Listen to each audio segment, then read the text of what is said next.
Hello again, everyone. It's been quite a long time since I did a video, and it's hardly a video because you can't really see me, but I want to speak, and I've got some things to say, but this time I'm not going to read from a narration because I want this to be from the heart, and I don't want it to sound robotic or anything. I've embarked on a few little bits of research over the last 14 months or so, and I've had a parking ticket, and I believe I've got away with it now not because the person argument works, but probably because they're so fed up with me they failed to actually answer me. But I'll chalk it down to success because it saves me a bit of money.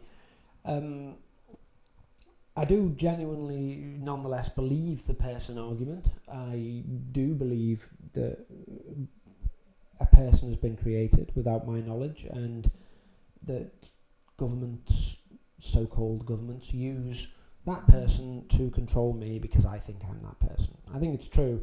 It's just very, very difficult to get these bureaucrats to actually listen to you and take on board what you're saying. So I've had a success with the parking ticket, and I don't know why, and nor do I want to ring up to find out why at the moment, but I might want to in the future.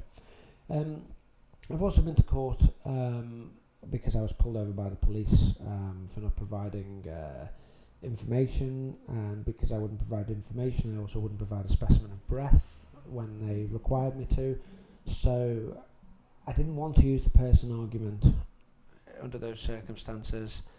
So basically, I went into court as myself, as the person, and I asked some very interesting questions. I asked them, for example, whether I was due to receive a fair trial, and they said yes. And I said, well, who do you represent here today? And the court said it represented Her Majesty, and the prosecution said that represented Her Majesty as well. And I pointed out that was a bit of a conflict of interest.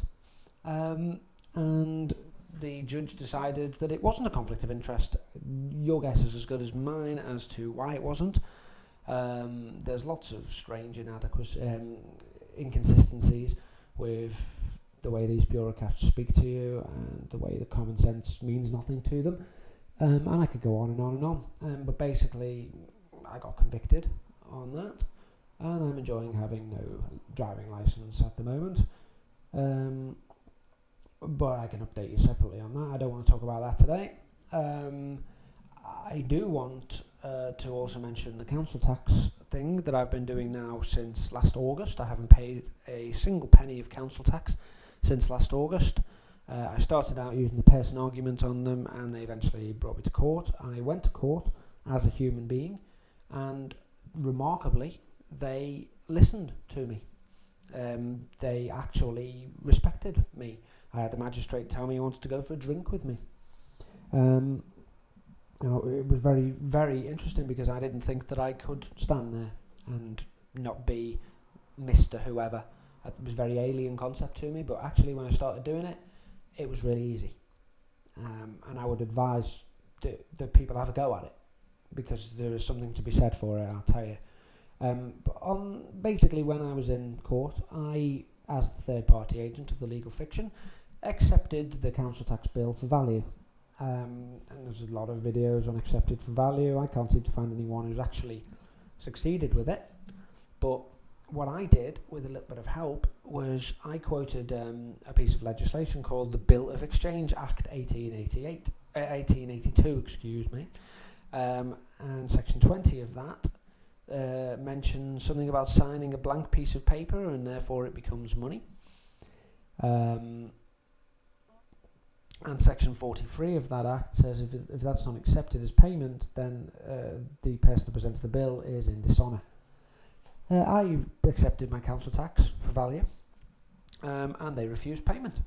And the court didn't provide me with any evidence that I couldn't pay that way. There was no recognised expert within the court. So the magistrates claim they've issued a liability order against me, which is nice. But what happens is the council, in their infinite sneakiness, send you a letter, a notice, saying notice of liability order. And that's all well and good, but you see, I've paid 20 quid for this liability order in theory, so I want to see it. I don't want them to tell me it exists. So basically, I asked them if I could see it, and I also asked them the name of the expert witness who told them that I couldn't pay by doing that. How did they provide a conviction? They have to go on fact. There has to be someone there saying this person can't do that, or person's the wrong word, but this individual cannot pay that way. And there wasn't a person there. They couldn't provide me any evidence that I couldn't do it, and yet they convicted me anyway. Now basically, the long and short of it is, I have realised that it's very, very difficult to argue with these people. Although I actually think that the Freeman movement makes absolute sense, and it's interesting. It's probably very, very true. It's very, very difficult to argue with these people. They think they're right, and common sense says they're not. So, in my brain here, we live in an absolutely fucked up world in which people can believe whatever their so-called lying, disgusting government say to them, and they just believe it, and they just offer up their freedoms. And I'm really sorry about this, but most people are absolutely stupid, and it includes me. It really does. I am absolutely stupid. I'm still stupid now. I've been very stupid in the past, but I'm very stupid now because I still cave into this pressure that they throw at me because of words on a piece of paper. Now, the question is, at what point do they push the line too much and people actually really realise how stupid the world is, and how pointless and how unfair and how contradictory it is? They really, they really push their luck with stuff, and the vast majority, Joe Public, just doesn't see it. They just go ahead and think, oh yes, we'll give up our freedoms and our rights, and I don't see it as well, and I hold my hands up and admit that this is just pretty brilliant. I'll give you an example. National ID card, nobody wants one, or very well, I don't know, I couldn't say nobody wants one, but I would imagine quite a few people don't want one. So they all think, oh well, we've got away with that one because it's not compulsory anymore, it's all voluntary. Well, I would say to those people, have a look at what's in your wallet. A bank card with a chip on it. And at any point, they can put whatever information they want on that chip. They could put a picture on there, they could put your blood group, they could put your name, address, postcode, and whatever they want to put on there, they can put on there, and you are essentially carrying around a national ID card. If they choose to force you to do that. These people are so unbelievably clever. Honestly, it's funny. It's real funny stuff when you watch them. And you get onto it. They will get what they want. But my question is, at what point do they push the line too far and people just say no? Because that's what we need. We need more than just me and the thousands of other human beings in this country and across the world that are saying no. We need more. There's probably about 5% of the world's population that are saying no. But we need at least 55%. We need a majority, because then these people have to stop. They've got to stop taking the piss out of you. So I'll tell you what, instead of me creating boring videos where I update you and I try and explain everything that's gone on, what I'm actually going to do from this point onwards is I'm going to target my videos at trying to make sure I get these people to show you exactly how contradictory and stupid and idiotic they really are.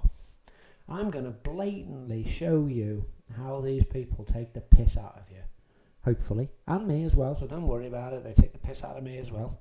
and we'll all learn together. We'll all see how pathetic these people actually are. And I'm not saying that they are willingly all in knowledge that they're taking the piss, but I'm going to point it out to them, and we're going to see what they say, whether they defend the system or not.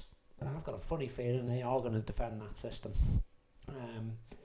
In much the same way as I would imagine Nazi soldiers would have defended Hitler.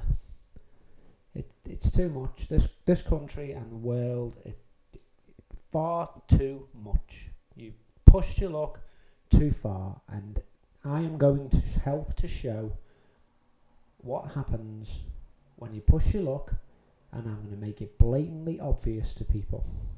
And that's my mission now. So you only get videos from me of phone calls where I am going to show you what these people do to you. Thank you very much. Have a nice night. Bye bye.